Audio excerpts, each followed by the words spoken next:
Olá, tudo bem? Jaqueline por aqui para mais uma etapa de Descobrindo Romanos. Essa semana, Romanos no capítulo 11. Abra sua Bíblia e vem comigo. Romanos 11 começa com uma pergunta. A gente já viu que Paulo muitas vezes vai trazendo os assuntos através de pergunta. Pergunto, pois, acaso Deus rejeitou o seu povo? Porque ele está olhando, está pregando para os gentios, os judeus estão rejeitando aquilo, ele está falando, Deus rejeitou o seu povo? E aí ele vem falar, de maneira nenhuma. Eu mesmo sou israelita, descendente de Abraão, da tribo de Benjamim. Então ele está dizendo, eu sou judeu, sou de Israel. Deus não rejeitou o seu povo, o qual de antemão conheceu. Ou vocês não sabem como Elias clamou a Deus contra Israel, conforme diz a Escritura. Senhor, mataram os teus profetas, derrubaram os teus altares. Eu sou o único que sobrou. E agora estão procurando me matar. Aqui ele está trazendo 1 Reis 19:10, depois que Elias lutou ali contra os profetas de Baal, e aí ele se esconde, ele está falando, eu sou o único que sobrou. A qual foi a resposta divina? Reservei para mim 7.000 homens. Deus responde lá no versículo 18, ainda tem 7.000 homens, você não é o único. Assim como Deus não rejeitou o povo de Israel, você não é o único. Assim hoje também há um remanescente escolhido pela graça. Deus não abandonou o povo de Israel, Deus não abandonou os judeus, há um remanescente, há um povo. E se é pela graça, já não é mais pelas obras. Ou seja, os judeus não vão conquistar aquilo pelas obras, é pela graça, é presente de Deus. Versículo 7. O que quer dizer então? Israel não conseguiu aquilo que eles tanto buscavam, mas os eleitos o obtiveram?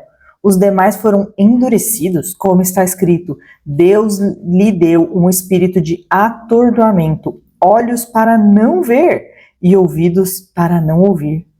Ele está citando aqui Deuteronômio 29:4, Isaías 29:10. Esse povo que está rejeitando, agora Deus também está tapando os ouvidos dele. E Davi diz que a mesa dele se transforme em laço de armadilha, que a mesa, aquilo que teoricamente seria bênção, se torne em laço e armadilha, pedra de tropeço e retribuição para eles.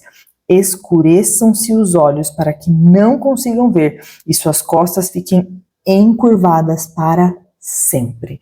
Esse trecho é o trecho de Salmo 69, do 22 ao 23 ali. É um salmo que vai falar sobre a dor de Davi, sobre a injustiça que Davi enfrentou.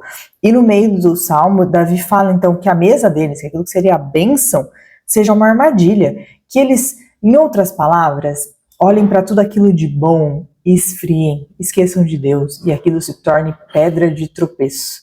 Charles Spurgeon diz que olhos que não veem beleza no Senhor Jesus, mas lançam ira sobre ele, podem muito bem obscurecer-se, escurecer-se ainda mais, até a morte espiritual levar à morte eterna.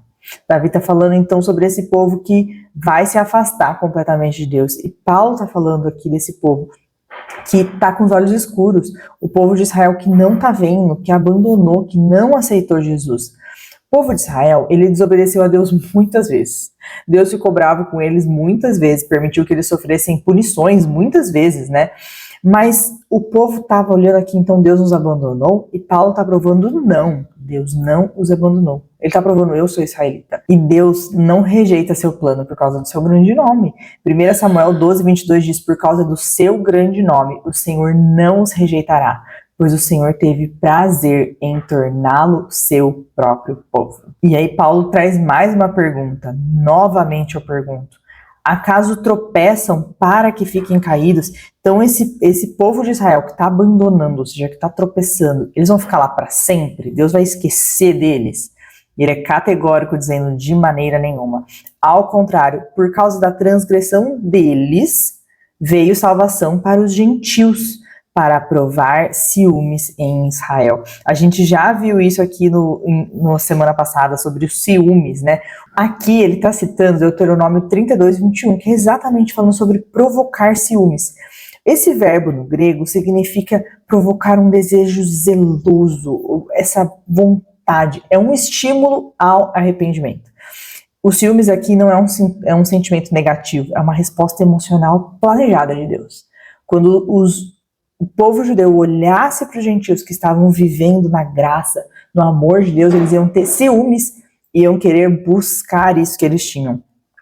Mas se a transgressão deles, ou seja, do povo de Israel, significa riqueza para o mundo, o seu fracasso, riqueza para os gentios, quanto mais significará a sua plenitude. O que Paulo está dizendo aqui? Paulo está dizendo que quando os judeus recusaram a palavra, os gentios receberam.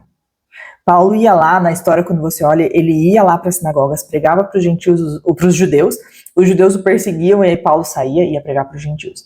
Então, porque os judeus recusaram, nós gentios pudemos receber a salvação.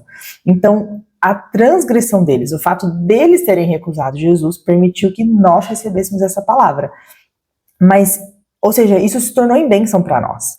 Mas quanto mais vai ser quando chegar essa plenitude? Quanto mais vai ser quando eles conhecerem a palavra? Quando, levados pelos ciúmes, eles aceitem Jesus. A mensagem é clara, Deus tem um plano lindo. Ninguém vai ficar de fora. Deus ama o seu povo. Deus tem um plano para o povo de Israel, que vai nos envolver como gentios, para que eles olhem para nós como gentios e tenham ciúmes.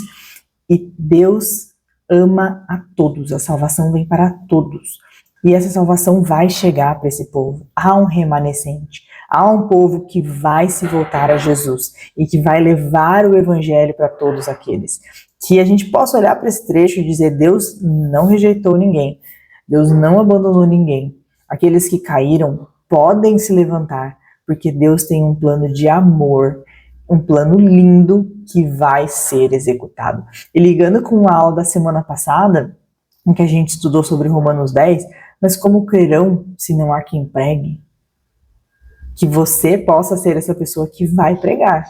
Que você possa ser essa pessoa que vai ajudar a compartilhar as boas novas de Cristo para aqueles ao seu redor, para aquele vizinho, para aquele tio, para aquela mãe, para aquele irmão, para que essas pessoas possam viver debaixo da graça, do amor de Deus. Você foi chamado para pregar, para fazer parte do plano de Deus, que é restaurar o seu povo. Nos vemos na próxima. Até mais!